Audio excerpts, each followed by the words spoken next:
Party నిర్మాణం అనేది నిరంతర ప్రక్రియ అని మీరు చాలా సందర్భాల్లో చెప్పారు. అవసరాన్ని బట్టి, అందుబాటులో ఉన్న మానవ వనరులను బట్టి పార్టీ నిర్మాణాన్ని కొనసాగిస్తానని కూడా చాలాసార్లు మీరు ప్రకటించున్నారు. అయితే వచ్చే కాలంలో ఈ పార్టీ నిర్మాణానికి ఏమైనా ఆలోచనలు చేస్తున్నారా? మీ మనసులో ఏమన్నా నిర్ణయాలు ఉన్నాయా? ముఖ్యంగా నాకు పార్టీ స్టార్ట్ చేసింది మేము చాలా బలంగా ముందు స్టార్ట్ చేసింది ఇక్కడ ఉమ్మడి రాష్ట్రంగా ఉన్నప్పుడు తెలంగాణ హైదరాబాద్ నగరంలో స్టార్ట్ చేసాం. ఇక్కడ ఎందుకంటే మాకున్న అశేష అభిమాన బలం కానీ, ఒక కొత్త రాజకీయ వ్యవస్థను కోరుకునే తరం కానీ, అలాగే గతంలో నా కనెక్ట్ అయిన వ్యక్తులు కానీ, నా ఆలోచన విధానం నచ్చి ఆ రోజు చెప్పిన వెలుబుచ్చిన అభిప్రాయాలన్నీ నచ్చి వాళ్ళు అండగా ఉన్నారు. పార్టీ నిర్మాణం ఏమైపోయిందంటే ఎందుకు నేను చాలా నిరంతర ప్రక్రియ అంటానంటే, ఇదివరకైతే ఒక భావజాలం అనేది ఒక బలంగా ఉండేది. ఈ సమస్యలు ఇప్పుడు ఏమైపోయింది అన్నీ చాలా నేరో మైండెడ్గా కుల ధోరణో లేదంటే ఒక పర్టికులర్ గ్రూప్ అవసరాలకే అయిపోయింది. అంతేగాని ఉమ్మడిగా మనందరి అవసరాలు ఏంటి, కరోనాను చూస్తే మన అందరిని ఎఫెక్ట్ చేస్తుంది, దీనికి ఎట్లా చేయాలి, అప్పుడు దీనికి కులం ఇలా అందరం కలిపి సమిష్టిగా మాట్లాడాలి. అలాంటి సమిష్టి ఆలోచన విధానం తిరిగి తీసుకురావాల్సిన అవసరం ఉంది అని చెప్పి ఆ విధానంగా నేను మాట్లాడుతూ వచ్చాను. దానికి తగ్గట్టు వ్యక్తులు వచ్చారు. కాకపోతే ఇదేమైపోతుందంటే ఒక కుల పోరాటాలకైతే చాలా బలమైన వ్యవస్థ ఉంటుంది, కానీ ఇలాంటి ఒక సమగ్రమైన ఆలోచనతో ఒక రాజకీయ పార్టీ వచ్చినప్పుడు దానికి మద్దతు తెలపడానికి చాలా బలమైన కన్విక్షన్ కావాలి. అవన్నీ రావడానికి, అలాంటి వ్యక్తులు రావడానికి, అలాగే ఇప్పుడు ఉన్న మీరు చూస్తే 2009లో ఉన్న ఒక 20 ఏళ్ల పిల్లలు ఈ రోజున 30 ఏళ్ళు పైన వచ్చినాయి అందరికీ. వాళ్ళు బలమైన కోళ్ళలు కొంతమంది కంటెస్ట్ చేస్తున్నారు కూడా. అలాగే ఒక కొత్త తరం నాయకులు మేము తయారు చేస్తూ ఉన్నాం. అందుకే నేను పార్టీ నిర్మాణం అనేది ఒక 25 సంవత్సరాలు ఇది మేము ఒక నేషనల్ సర్వీస్లా చేస్తున్నాం. దీంట్లో ఒడిదుడుకులు ఉంటాయి, దెబ్బలు ఉంటాయి దీంట్లో. కానీ మేము ఇవన్నీ తట్టుకొని మేము నిలబడి ప్రజలకి ఎంత బలంగా సేవ చేయాలో అంత బలంగా సేవ చేస్తాం. దీనికి తగ్గ కార్యవర్గం కొద్దిగా అన్ని చోట్ల సమకూర్చుకుంటా ఉన్నాం. ఇదే 2014-15 అడిగితే అంటే రకరకాల ఒక సమూహం ఉండేది. కానీ ఈరోజు చెప్తే నేను ఒక నియోజకవర్గానికి అట్లాగా దాదాపు 175 నియోజకవర్గాల్లో బలమైన కార్యవర్గం లేకపోయినప్పటికీ దాదాపు 100కు పైగా నియోజకవర్గాలు చాలా బలమైన కార్యవర్గం ఉంది. అది అభివృద్ధిగానే చూస్తున్నాం దాన్ని. మోడీ గారు ప్రధానమంత్రి అయిన తర్వాత ఎకనామికల్లీ వీకర్ సెక్షన్కి 10% రిజర్వేషన్లు కేటాయించే విధంగా చట్టాన్ని చేశారు కేంద్ర స్థాయిలో. రాష్ట్ర ప్రభుత్వాల స్థాయిలో అయితే వారికి ఇష్టం వచ్చిన రీతిలో 10% ఉపయోగించుకోవచ్చు అని కూడా అనుమతి కూడా ఇచ్చారు. ఆ సందర్భంగా ఆంధ్రప్రదేశ్లో 5% రిజర్వేషన్లని అప్పటి తెలుగుదేశం గవర్నమెంటు కాపులకి అలాట్ చేసింది. తదనంతరం వచ్చిన జగన్ రెడ్డి గారి ప్రభుత్వం ఆ రిజర్వేషన్లు రద్దు కూడా చేసింది. దీని మీద మీరేం చెప్పాలి?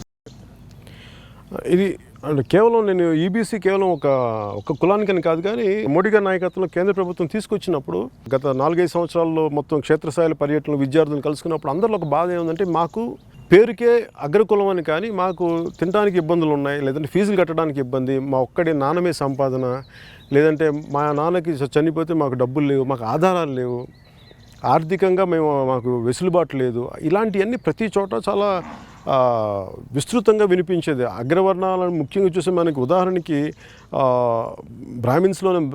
బ్రాహ్మణ సమాజంలోనే తీసుకుంటే పేరు ఉంటుంది, లేదంటే వాళ్ళకి జ్ఞానం ఉంటుంది, కానీ ఆర్థిక వెసులుబాటు ఉంటుంది, వాళ్ళకి ఆర్థిక వనరులు ఉండవు. మరి అలాంటి అందరినీ దృష్టిలో పెట్టుకొని, ఎందుకంటే ఈ కమర్షియల్ ఏజ్లో, ఈ గ్లోబలైజేషన్ విధానంలో రిజర్వేషన్ కొంత ఉండి అది వాళ్ళకుండే కష్టాలు, వాళ్ళకుండే అభివృద్ధి ఒకలాగుంటే పేరుకి కులం అయ్యి వాళ్ళు వెనుకబాటుతనం, వాళ్ళకుండే ఇబ్బందులు కానీ ఇవన్నీ చూసి కేంద్ర ప్రభుత్వం వారి కోసం ప్రత్యేకంగా 10% రిజర్వ్ చేయడం నిజంగా చాలా అందరూ హర్షించారు, దేశం అంతా హర్షించింది. అలాగే దానిని అంటే ఎందుకు అందరికీ రాష్ట్ర ప్రభుత్వానికి ఇచ్చిందంటే, ఒక్కొక్క రాష్ట్రంలో ఒక్కొక్క కులం వెనుకబాటు, ప్రత్యేకంగా కొన్ని సమూహం వెనుకబాటుకుంటాయి. అలాంటి దృష్టిలో పెట్టుకుని ఆ జడ్జిమెంట్ అంటే ఆ నిర్ణయం మీరు తీసుకోండి అని చెప్పి వాళ్ళకి ఇస్తే, అది దాంట్లో భాగంగా అన్ని కులాలతో పాటు ఒక 5% కాపులు కూడా ఇచ్చినట్టున్నారు. ఇప్పుడు వాళ్ళందరూ సర్వత్రా నాకు వినిపించేది అంటే, మీరు రిజర్వేషన్లు ఇవ్వరు, ఉన్న ఈబీసీ రిజర్వేషన్లు తీసేశారు, ఎకనామికల్లీ బ్యాక్వర్డ్ రిజర్వేషన్స్ కూడా తీసేశారు అన్నది ఒక కాపులకే కాదు, నిజంగా అగ్రవర్ణాల్లో ఉండే ప్రతి పేదలకు కూడా, అన్ని కులాల్లో ఉండే అగ్రవర్ణాల పేదలకి అది ఆ ఈబీసీ రిజర్వేషన్ వర్తింపజేయాలని మనస్ఫూర్తిగా నేను కోరుకుంటా ఉన్నాను. లాక్డౌన్ కాలంలో ప్రధానమంత్రి మోడీ గారు ఆత్మనిర్భర భారత్ ప్రకటించి 20 లక్షల కోట్ల రూపాయలను కేటాయించారు. ఇది అభివృద్ధికి ఎంతవరకు ఉపయోగపడిందని మీరు భావిస్తున్నారు?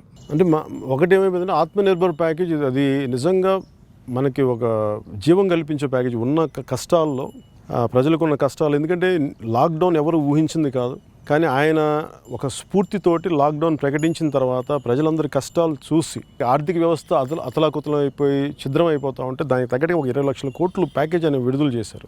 కానీ సమస్య ఏమైందంటే 20 లక్షల కోట్లు అనగానే ప్రతి ఒక్కరికి ఏమైంటుందంటే 2000 నా వాటా నాకు వచ్చేయాలనే ఒక మనస్తత్వం ప్రజల్లో లేదు. కానీ రాజకీయ పార్టీలు, ప్రత్యర్థి పార్టీలు అలవాటు చేసేసినాయి. 20 లక్షల కోట్లు నీకు వచ్చిన డబ్బులు అని అంటారు. అలా ఎలా మాట్లాడతాం అలా కూర్చోబెట్టి?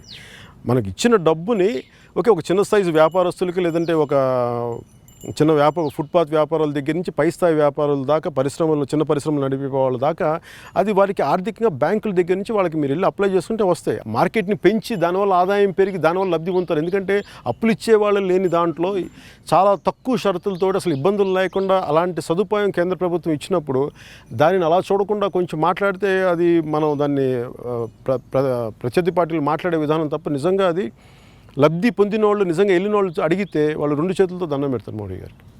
దాన్ని అలా చూడాలి. దాన్ని ఈ మధ్యకాలంలో చైనా సరిహద్దుల్లో యుద్ధ వాతావరణం నెలకొంది. ఒక సందర్భంలో అయితే యుద్ధం జరుగుతుందన్న భయాలు కూడా ఉన్నాయి.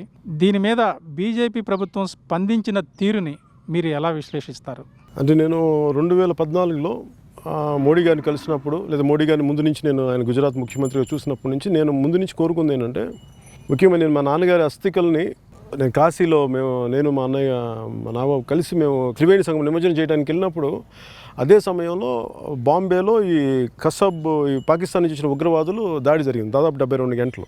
ఇంకో సంఘటనలో ఈ పార్లమెంట్ భవనం మీద ఉగ్రవాదులు దాడి చేయటం. నాలాంటి వాళ్ళందరికీ అనిపించింది ఏంటంటే, ఒక బలమైన నాయకత్వం లేదంటే మన దేవాలయం లాంటి పార్లమెంటు మీద దాడి జరిగినప్పుడు అసలు ఎలా వచ్చేస్తారు అనేది అందరికీ ఒక భయం, ఒకలాంటి నిర్వేదం పట్టుకుంది. అలాగే ఒక విచ్చలవిడిగా ఒక 72 గంటలు ఎక్కడో పాకిస్తాన్ నుంచి వచ్చిన ఉగ్రవాదులు కాల్చేస్తుంటే అసలు దీన్ని ఎదుర్కొనే ఒక బలమైన నాయకత్వం లేదా అని నాలాంటి వాళ్ళందరికీ వచ్చినప్పుడు ఆల్టర్నేటివ్గా మోడీ గారికి అనిపించారు ఆ రోజు.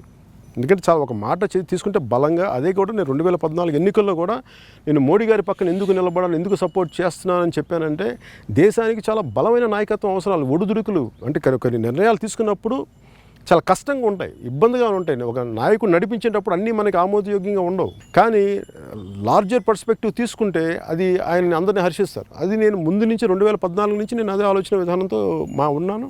ఈ రోజున మన చైనా అగ్రెషన్ చూస్తే చిన్నప్పుడు స్కూల్లో చదువుకున్న పాఠం గుర్తొచ్చింది. అంటే చైనాలో మన హిస్టరీ పాఠాల్లో మన భూభాగం ఇంత కోల్పోయాం అని చెప్పి ఎంతసేపు మన హిస్టరీ పాఠాలంతా ఏముంటాయంటే, మాకు చిన్నప్పటి నుంచి కోపం, ఆవేదన ఏంటంటే, ఎంతసేపు భారతీయులు వాళ్ళు దండయాత్రలు చేశారు, వీళ్ళు దండయాత్రలు చేశారు, వీళ్ళు ఓడిపోయారు, వీళ్ళు మనం నాశనం, ఇట్లాగే ఉంటాయి తప్ప పాఠాలు ఎప్పుడు కూడా ఒక ఉత్తేజం కలిగించే పాఠాలు ఎప్పుడు ఉండదు మన దగ్గర. అలాంటి తరాల నుంచి వచ్చాం మేము, అలాంటి ఆవేదనతో ఉన్న తరం మేము. మాలాంటి వాళ్ళందరికీ మోడీ గారు చాలా బలమైన నాయకత్వం కనిపించింది. సరస్సులో ఉన్న ముసలిని నమ్మొద్దు, చైనాలో ఉన్న చోళన్లైన్ని నమ్మొద్దు అని చెప్పేసి మన దేవరకొండ బాలగంగాధర తిలక్ గారు రాసిన ఏదో ఉంటుంది. సో ఇవన్నీ ఏంటంటే చాలా ఆవేదన కలిగించినవి అలాంటి గొప్ప కవులకు కూడా. సో ఖచ్చితంగా బలమైన నాయకత్వం కావాలి. మన భూభాగం మీద ఎవరు కన్నెత్తాలన్నా కానీ సాహసించడానికి కూడా, ఆలోచనలు కూడా భయపడాలంటే అలాంటి నాయకత్వం ఉండాలి. ఆ నాయకత్వాన్ని మోడీ గారు చాలా బలంగా చూపించారు. అంతర్జాతీయ స్థాయిలో ఆయన 2014 వచ్చినప్పుడు ఎందుకు ఇన్ని దేశాలకు వెళ్తున్నారు, అసలు ఇంటి పట్టునే ఉండట్లేదు, దేశం పట్టునే ఉండట్లేదు అన్ని విమర్శించిన వాళ్ళు కూడా వాళ్ళందరికీ సమాధానం అంటే అంత గొప్ప దౌత్యం జరిపారు అందరితోటి. ఇన్ని అగ్రరాజ్యాలు కోఆపరేషన్ తీసుకొని కూడగట్టుకొని ఈ రోజున చైనాని ఎదుర్కోవటం, అన్ని ఆర్థికంగా అంత బలమైన దేశం, మిలిటరీగా అంత బలమైన దేశాన్ని వాళ్ళు దుందుడుకుతనాల్లో వాళ్ళని ఆపటం అనేది చాలా పెద్ద విజయంగా భావించి, ఇది ఖచ్చితంగా మోడీ గారికి మీద దేశం పెట్టిన నమ్మకాన్ని ఆయన మరింత ఇనుముడింపు చేశారనేది నేను మనస్ఫూర్తిగా నమ్ముతున్నాను. ఈ కరోనా కష్టకాలంలో వివిధ రకాలైన చేతి వృత్తిదారులు అనేక కష్టాలు పడుతున్నారు. ఉపాధి అవకాశాలు లేకుండా వీధిన పడుతున్నారు. చేనేత కార్మికులు కానీ, స్వర్ణకారులు కానీ, భవన నిర్మాణ కార్మికులు కానీ, ఇలా వివిధ రంగాలకు చెందిన వారు బాధలు పడుతున్నారు. ఈ బాధలకు ముగింపు పలకాలంటే ఏం చేయాలి? వృత్తి ఆధారిత కులాలతో కూడిన సమాజం ఇది. ఇలాంటి పరిస్థితుల్లో ఉన్నప్పుడు నిజంగా దీంట్లో ప్రత్యేక దృష్టి పెట్టాలి. ఉదాహరణకి మేము ఈ బట్టలు కొనుక్కున్నప్పుడు ఎమ్మిగనూరులో ఆ చేనేత కార్మికులు వాళ్ళ కష్టాలు చూస్తూ ఉంటే పాపం ఆవేదన కలిగించింది నాకు. వాళ్ళకి కానీ కొంచెం చిన్నపాటు వెసులుబాటు కల్పించి, ఆర్థిక వెసులుబాటు కల్పించి ఈ వాళ్ళని రాజకీయంగా వాడుకొని వదిలేయకుండా నిజంగా అండగా నిలబడితే, ముఖ్యంగా చేనేత ఆధారిత కులాలకు కానీ కుటుంబాలకు కానీ వాళ్ళు ఏం అడుగుతారంటే, మాకు ఏం ఎక్స్ట్రా డబ్బులు వద్దు, మమ్మల్ని పని చేసుకునే అవకాశం కల్పించండి, ఉదాహరణకి ప్రభుత్వం తీసుకునే మగ్గాలు కూడా మీకు సొంత ఇల్లు ఉంటేనే మీకు ఇస్తామంటే సొంత ఇల్లు ఎంతమందికి ఉంటుంది? సొంత ఇల్లు అనేది అది ఎప్పటికీ తీరని కల చాలామందికి. అలాంటి సొంత ఇల్లు లేని వాళ్ళకి సొంత మగ్గం ముందు కడుపు నింపుకోవడానికి ఒక మగ్గం ఉంటుంది. మేము కలెక్టివ్గా మేము చిన్న షెడ్లో పెట్టుకుని అందరం మగ్గం పెట్టుకుంటాం. అలాంటివి కూడా మమ్మల్ని గుర్తించట్లేదండి. ఇలాంటివన్నీ నిజంగా ప్రభుత్వాలు చేస్తే నిజంగా చాలామందికి కన్నీళ్ళు తుడిచిన వాళ్ళు అవుతారు. అలాగే భవన నిర్మాణ కార్మికులకు సంబంధించి కూడా ఇసుక అనేది ఒక ముడిసరుకు. అది నిన్న భీమవరం నుంచి మా నాయకులు ఒకళ్ళు మన కనకరాజు గారు మాట్లాడుతూ ఇసుక ఒక అందని ద్రాక్ష పండులాగా అయిపోయింది, లేదంటే అది ఎప్పటికీ ఒక అందరంత దూరంలోకి వెళ్ళిపోయింది. అంటే ఇసుకే ముడిసరికే లేనప్పుడు పైగా ఎప్పుడో అర్ధరాత్రి అపరాత్రి ఒక 12 గంటలకు ఆన్లైన్ ఓపెన్ చేసి 5 నిమిషాలు 2 నిమిషాలు అయిపోతుంది, ఎవరికి వెళ్తో తెలియదు. తర్వాత ఇంక సామాన్యులకి గృహ నిర్మాణం అనేది కల అయిపోయింది. దాంతోపాటు దానిని ఆధారపడే వృత్తి అయిన భవన నిర్మాణ కార్మికులు నిజంగా వాళ్ళ ఇళ్లలో చూస్తే చాలా ఆవేదన ఉంది. మొన్నేమో ఇసుక దొరకకుండా అప్పుడు ఒక సమస్య అయితే ఈరోజు కరోనా వల్ల ఇంకో సమస్య. దీంట్లో ఇసుక మాఫియా ఎక్కువైపోయింది. నిన్న శిరోముండనం కేసు కూడా అంత ఫాస్ట్గా రావాల్సిన అవసరం ఏముందా లారీ అంటే ఏదో ఒక తప్పు చేస్తామో దాంట్లో వచ్చేసారు, దాన్ని తీసుకునే పరిస్థితి. ఇవన్నీ చూస్తే అది ముఖ్యంగా అది ఆలవాలం అని చెప్తా ఉన్నారు, ఇసుక స్మగ్లింగ్ ఆ ప్రాంతం అంతా. అందుకని ఇవన్నీ ఎక్కడ ఇసుక అనేది ఖచ్చితంగా చాలా అవకతవకలు ఉన్నాయి. గతంలో తెలుగుదేశం ప్రభుత్వం దెబ్బతిందే దానివల్ల. మళ్ళీ అదే దెబ్బ వైసీపీ కూడా ఇది సరిదిద్దుకోకపోతే చాలా బలమైన దెబ్బ వైసీపీ తగులుద్ది దీన్ని వాళ్ళు సరి చేసుకోకపోతే మాట. అలాగే మన స్వర్ణకారులతో కూడా మేము మాట్లాడినప్పుడు స్వర్ణకారులు కూడా చెప్పేది ఏంటంటే పోటీతత్వం ఎక్కువైపోయింది. కార్పొరేటీకరణ వల్ల మేము పెద్ద పెద్ద సంస్థలు వచ్చేయడం వల్ల మేము ఏం చేయాలో తెలియట్లేదు. మాకు ఆల్రెడీ కష్టాలు ఉన్నాం, ఇప్పుడు ఈ కరోనా వల్ల మరింత ఇబ్బందులకయ్యాం.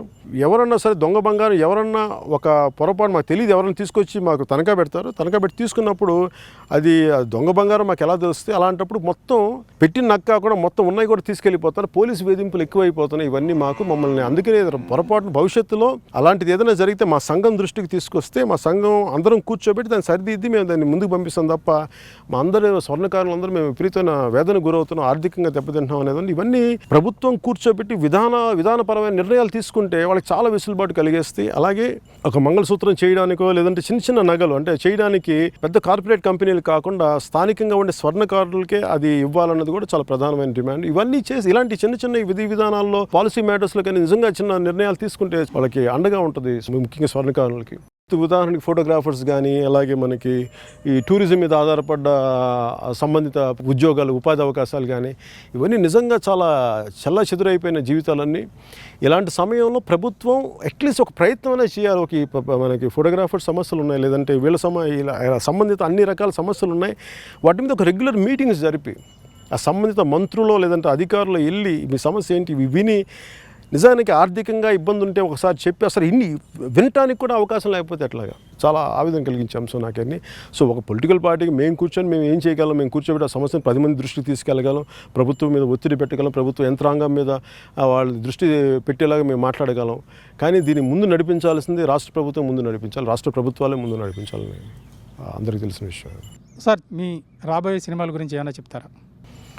కరోనా వల్ల అన్నీ ఆగిపోయినాయి, పైగా ఎప్పుడు స్టార్ట్ అవుతాయి కూడా తెలియదు. ఎందుకంటే ఈ సోషల్ డిస్టెన్సింగ్ లేదంటే ఏదన్నా మనం తొందరపడి ఏదైనా షూటింగ్లు చేసుకున్నా ఆ మధ్యన చాలామంది ఆంధ్రప్రదేశ్ ప్రభుత్వాన్ని కలిసిన ఇంక్లూడింగ్ చిరంజీవి గారు కూడా ఉన్నారు, అందరు కలిశారు, అలాగే కేసీఆర్ గారిని కలిశారు. కానీ అనుమతులు ఇచ్చినప్పటికీ షూటింగ్ చేసే పరిస్థితులు లేవు. అదే ఎవరికదన్నా ఒక్కళ్ళకి కానీ ఉదాహరణకి మన అమితాబ్ బచ్చన్ గారికి వచ్చింది, అలాగా ముఖ్య నటులకు వచ్చినా లేదంటే మెయిన్ ఇంకా వాళ్ళ తద్వారా ఎవరికి వచ్చినా కానీ ఇది ఫైనల్గా వ్యాక్సిన్ వచ్చి ఒకలాంటి ఒక మనోధైర్యం నింపే ఒక వ్యాక్సిన్ వచ్చి అది నిజంగా ఆరోగ్యాన్ని పరిరక్షించే వ్యాక్సిన్ వచ్చే వరకు ఒక నిస్సహాయత అందరం వెయిట్ చేస్తూనే ఉన్నాం.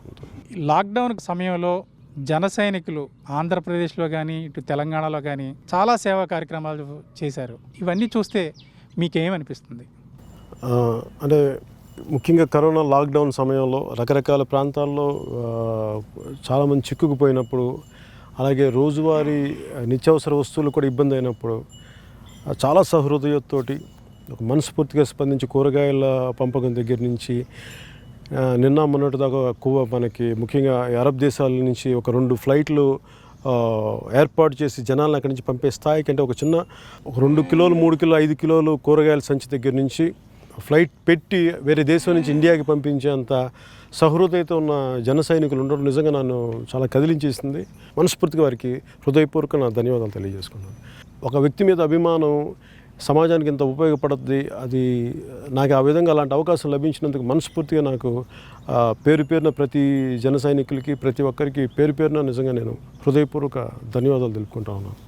కేవలం మన స్వార్థం కోసమే బతికి కేవలం మన కోసమే, మన ఇళ్ళ కోసం, మన కుటుంబం కోసం అనే కంటే కూడా మనం బతుకుతూ మనం ఇంకొక మంచి పని తోటి వాళ్ళకి చేస్తే వచ్చే ఆనందం, అది ఈ రోజున ఒక సంస్కృతిలాగా ఏర్పడటం, దీన్ని జన సైనికులు దీన్ని మరింత బలమైన స్థాయిలో ముందుకు తీసుకెళ్ళడం నిజంగా నాకు చాలా ఆనందంగా కలిగించే విషయం. ఇదే భవిష్యత్తుకి చాలా బలమైన పునాది. ఇలాంటి జన సైనికులు పార్టీకి ఉన్నందుకు మనస్ఫూర్తిగా ఇదే నా గొప్ప విజయంగా భావిస్తాను నేను దీన్ని.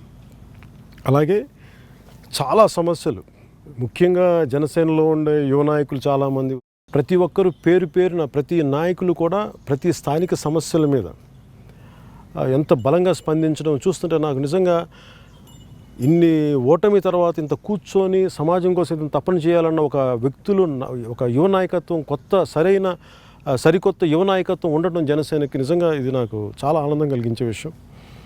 అలాగే సీనియర్ నాయకులు చాలామంది ఉన్నారు, వాళ్ళందరూ కూడా అప్పటికప్పుడు స్థానిక సమస్యలను తీసుకొచ్చి వాళ్ళు ముందుండి పోరాటం చేసి బలంగా నాకు ఒక ఆనందంగా కలుగజేస్తే వారి నమ్మకాన్ని మరింత ఇనుమడింపు చేస్తాను. భవిష్యత్తులో వారికి అండగా నిలబడతానని నేను ఈ సందర్భంలో తెలియజేసుకున్నాను.